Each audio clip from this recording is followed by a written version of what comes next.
பொதுப்பணித்துறையில் நெடுஞ்சாலைத்துறையிலும் Karl Marx கூறியது போல ஒரு புதிய விஷயத்தை உருவாக்கணும்னா ஒரு புதிய செயல் திட்டங்களை உருவாக்கணும், பழைய திட்டங்களை முற்றுமாக அழிக்கணும்னு சொல்லுவார். இந்த ரெண்டு துறையும் புதிய கொள்கைகளுடன் உருவாக்கப்பட பொழுது அதில் முக்கியமாக கிட்டத்தட்ட 27 கோடி சதுர அடி பரப்பிலான அரசு கட்டிடங்களை துறை பராமரித்து வருகிறது. தமிழ்நாட்டினுடைய முக்கியமாக இருக்கக்கூடிய சென்னை உயர்நீதிமன்றம், கன்னிபுரம் நூலகம், சென்னை பல்கலைக்கழகம், மாநில கல்லூரி, 267 பாரம்பரிய கட்டடங்கள் பொதுப்பணித்துறையால் கட்டப்பட்டது. அப்படி ஒரு வரலாற்று ரீதியான துறை ஆங்கிலேயர் காலத்திலிருந்து அதுல மறுசீரமைப்பை கொண்டு வரணும்னு அரசு நினைக்குது. இந்த முக்கியமான மறுசீரமைப்பு என்னன்னா, ஒவ்வொரு டிபார்ட்மெண்ட்டும், அது எஜுகேஷன் டிபார்ட்மெண்ட்டாக இருக்கட்டும், ஹெல்த் டிபார்ட்மெண்ட்டாக இருக்கும், ஒவ்வொரு டிபார்ட்மெண்ட்டும் தனக்கான ஒரு கட்டிடங்களை கட்டணும்னு நமக்கான ஒரு ஆர்டர் கொடுக்கும் பொழுது முன்னாடி லேண்ட் வேல்யூ எடுக்கிறதே இல்லை. இன்னுமேட்டு அரசு நிலமா இருந்தாலும் லேண்ட் வேல்யூவை கால்குலேஷன் பண்ணணும் மாண்புமிகு முதலமைச்சர் சொல்லியிருக்கோம். அது ஏன் அப்படின்னா, இப்ப சிங்கப்பூரை பார்த்தீங்கன்னா குறைந்தபட்சம் ஒவ்வொரு அரசு அலுவலகங்களும் சரி, ஒவ்வொரு கட்டடமும் சரி, குறைந்தபட்சம் 30-40 மாடி இருக்கும். இன்டர்நேஷனல் ஸ்டாண்டர்ட் லெவல்ல இருக்கும். இப்போ காலையில் கூட முதலமைச்சர் அலுவலகம் மாற்றும் பொழுது ஏன் மாத்தினாங்கன்னு சில பேர் கேட்டாங்க. சில பேர் ஆடம்பரத்துக்காக மாத்திரியான்னு கேட்டாங்க. அப்படி இல்லை, கலைஞர் அவர்களும் அம்மா அவர்களும் இருக்கும் பொழுதே ஒரு புதிய ஒரு செக்ரட்டரியேட்டை உருவாக்கணும்னு நினைச்சாங்க. தலைமை செயலகத்தையும் சட்டமன்றத்தையும் உருவாக்கணும்னு நினைச்சாங்க. அது அரசியல் சூழ்நிலை நிறைவேற்ற முடியல. அப்பயே அவங்க சொன்னாங்க, கர்நாடகாவை பாருங்க எப்படி இருக்கு தலைமைச் செயலகம், மற்ற ஊர்களை மகாராஷ்டிராவை பாருங்க, டெல்லியை பாருங்கன்னு. ஸோ நமக்கான 100 வருஷமா ஒரே பில்டிங், ஆனா நிர்வாக மாற்றத்துக்கு ஏற்ற மாதிரி அலுவலகம் கிடையாது, சட்டமன்றம் கிடையாது. அப்ப அதுக்கேற்ற மாதிரி நம்ம ஒரு அப்டேட் பண்ணணும். அது அரசு அலுவலகங்கள் பார்த்தீங்கன்னா இந்த G+3, G+5, G+7 இந்த கான்செப்ட்ல தான் இருக்கு. அதாவது கோயம்புத்தூர்ல நாங்கள் ஒரு ப்ராஜெக்டை பார்த்தோம், கிட்டத்தட்ட 2 ஏக்கர். ஆனா அந்த இடத்துல ஒரு நீதிபதிகளுக்கு ஒரு கோட்டர்ஸ் கட்டுறாங்க. ஆனா G+3 12 பேருக்கு தான் அங்க கெஸ்ட் ஹவுஸ் கட்டிட்டு இருக்காங்க. ஆனா தேவை 50-55 பேருக்கு. திருப்பி 3 வருஷம் கழிச்சு அதே டிபார்ட்மெண்ட் பட்ஜெட்டை ஒதுக்குறாங்க, திருப்பி பிடபிள்யூ வராங்க, திருப்பி இன்னொரு இடத்த தேடுறாங்க. அப்ப அதே இடத்துல ஒரு தனியார் நிறுவனம், ஒரு கன்ஸ்ட்ரக்ஷன் கம்பெனி ஒரு 2 ஏக்கர் கொடுத்தா அவங்க 4.5 FSI வரைக்கும் அவங்க தன்னுடைய ப்ராஜெக்டை சப்மிட் பண்றாங்க. அப்ப அதுக்கான எப்பயுமே ஃபவுண்டேஷன் தான் அதிகமான காஸ்ட் ஆகும், அடித்தளத்துக்கு தான் அதிகமான காஸ்ட் ஆகும், ஃப்ளோர்ஸ்க்கு காஸ்ட் கம்மியாகும். இது கன்ஸ்ட்ரக்ஷன் இருக்கவங்க எல்லாருக்கும் தெரியும். அப்ப நம்மளுடைய நிலத்தோடைய வேல்யூ தான் ரொம்ப அதிகம்.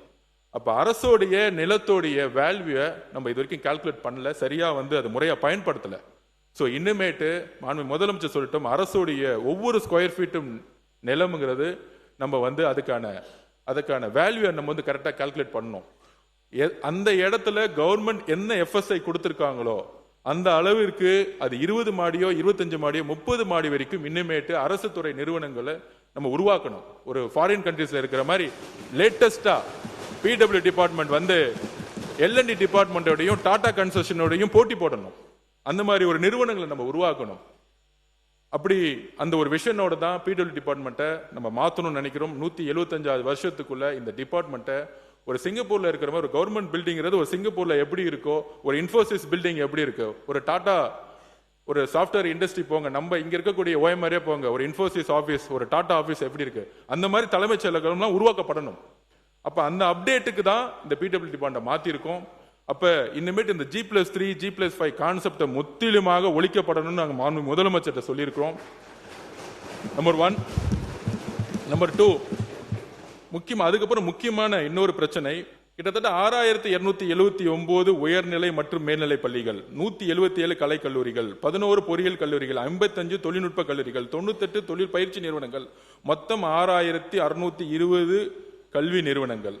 மருத்துவத்துறை பார்த்தீங்கன்னா 36 மருத்துவக் கல்லூரிகள், 3 பல் மருத்துவக் கல்லூரிகள், இந்த மாதிரி கிட்டத்தட்ட 199 தாலுகா மருத்துவமனைகள், அந்த மாதிரி மொத்தம் 467 மருத்துவ நிறுவனங்கள் மற்றும் 10,547 ஆரம்ப சுகாதார நிலையங்கள் மற்றும் துணை சுகாதார நிலையங்கள், கோட்ஸ், ஸ்மால் கோட்ஸ், இது மாதிரி நிறைய நான் இந்த லிஸ்ட்டை நான் கொடுத்துட்றேன்.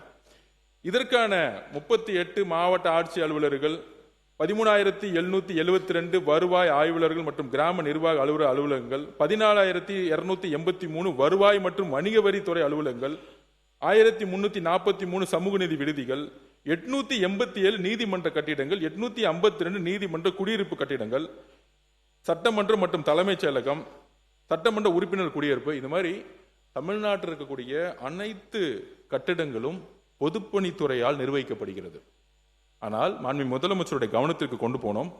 இந்த 60-70 நாள்ல துறையுடைய செக்ரட்டரிஸ், துறையுடைய எல்லாரும் கூடயும் சேரும் பொழுது இந்த ஒட்டுமொத்த டேட்டான்னு சொல்லக்கூடிய அளவுகள் சென்ட்ரலைஸ் பண்ணப்படலை.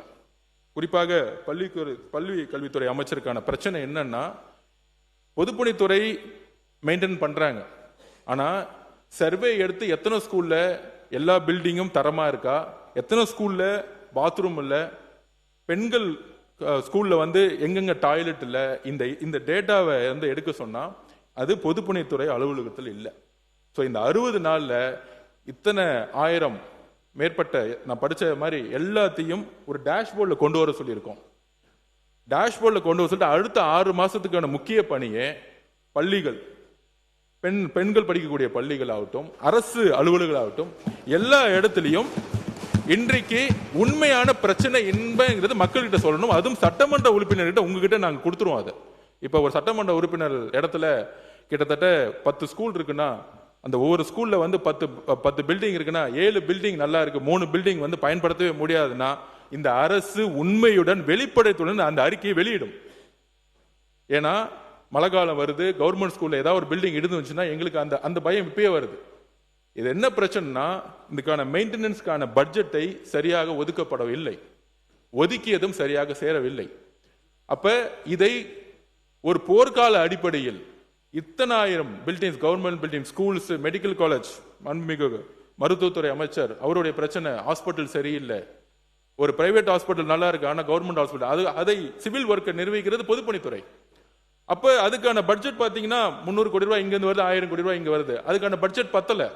இத்தனாயிரம் ஸ்கூல்ஸ், இத்தனாயிரம் மருத்துவமனைகள், government building, court, small courts, எல்லாத்துக்கும் நீதிமன்றங்கள், எல்லாத்துக்கும் சரியான பட்ஜெட் இல்லாதனால பெயர் அளவுக்கு பட்ஜெட்டை ஒதுக்கி அதை ஒரு மெயின்டெனன்ஸ் மட்டுமே செய்யும் பொழுது கிட்டத்தட்ட அதோட அறிக்கை இன்னும் 3 மாசத்துல வந்துடும். எனக்கு கிட்டத்தட்ட 1000 கணக்கில் இருக்கு. இதையெல்லாம் சென்ட்ரலைஸ் பண்ணி டேஷ்போர்ட் கொண்டு சட்டமன்ற ரீதியாக அதை பிரிச்சு சட்டமன்ற உறுப்பினர்களுக்கு எந்தெந்த பில்டிங் எங்கெங்க இருக்குங்கிறத டேட்டாவை கையில கரெக்டா கொடுத்து, சாம்சங் டேப் மூலமா கையில கொடுத்துட்டு, அவங்க கையில கொடுத்து அவர்கள் அந்த இடத்த எந்த அளவிற்கு பணி நேர்மையுடன் அந்த மெயின்டெனன்ஸ் ஒர்க் செய்யுங்கிற ரிப்போர்ட்டை சட்டமன்ற உறுப்பினர்கள் தாக்கல் செய்யணும். அந்த அளவுக்கு வெளிப்படை தன்மையுடன் இந்த மெயின்டெனன்ஸ் ஒர்க்கை ஊழல் இல்லாமல் மாண்புமிகு முதலமைச்சர் உருவாக்க சொல்லியிருக்கார். இதுதான் பிடபிள்யூட முக்கியமான ஒர்க். புதிய பில்டிங் கட்டுறது ஒரு புறம் இருந்தாலும் ஆல்ரெடி நம்ம உருவாக்கின ஆயிரக்கணக்கான இந்த பில்டிங்கான மெயின்டெனன்ஸ் சரியில்லை. அதனால தான் கவர்மெண்ட் ஹாஸ்பிட்டல் போனா ஒரு பிரைவேட் ஹாஸ்பிட்டல் மாதிரி கிளீனா இல்லை. அதனால தான் ஒரு கவர்மெண்ட் ஸ்கூலுக்குள்ள போனா ஒரு பிரைவேட் ஸ்கூல் மாதிரி இல்லை. ஏன்னா வருஷம் ஒவ்வொரு 3 மாதத்துலயும் இதை மெயின்டெனன்ஸ் பண்ணி இருக்கணும், சரியாக மெயின்டெனன்ஸ் பண்ணப்படலை. இந்த ஒர்க்கை நாங்க இது ஒரு முக்கிய குறிக்கோளா நாங்க கொண்டு வர போறோம்.